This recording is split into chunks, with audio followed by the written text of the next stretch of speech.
Now in question number 5, we have to verify commutative property. There are two rational numbers given to us. We're going to multiply these two rational numbers. These two numbers on multiplication has given us 5 upon 11.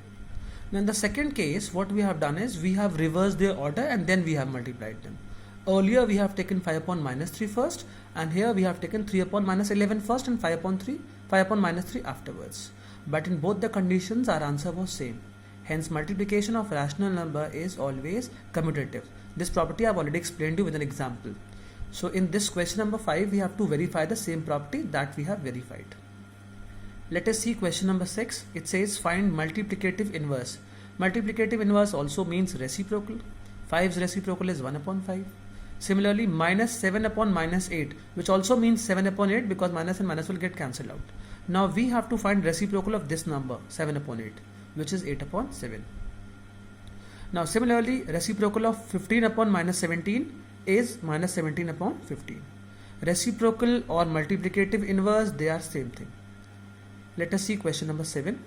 It says find reciprocal, multiplicative inverse. Now this, in question number 7, second part, this is a question given to us. We have to simplify this.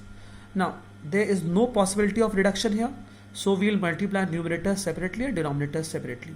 Minus signs will get cancelled out. So we will get 104 upon 21. Now we have to find reciprocal of this answer what we have got here. So reciprocal of this answer will be 21 upon 104. Let's see more questions.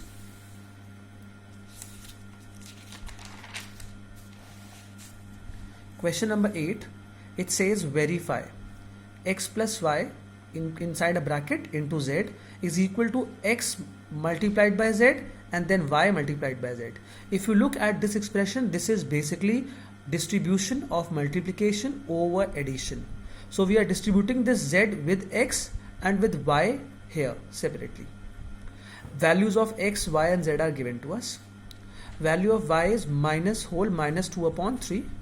These two minus signs will multiply and it will give us plus 2 upon 3. Now we are going to verify this property. So x plus y into z. Now value of x is 4 upon 3, we have placed here. Value of y is 2 upon 3, we have got from here. This 2 upon 3 we have placed here, and value of z was given to us as minus 4. So we have placed minus 4 here. Now in this case we have to add these two numbers first. 4 upon 5 added to 2 upon 3 will give us 22 upon 15 as the answer, which on multiplying by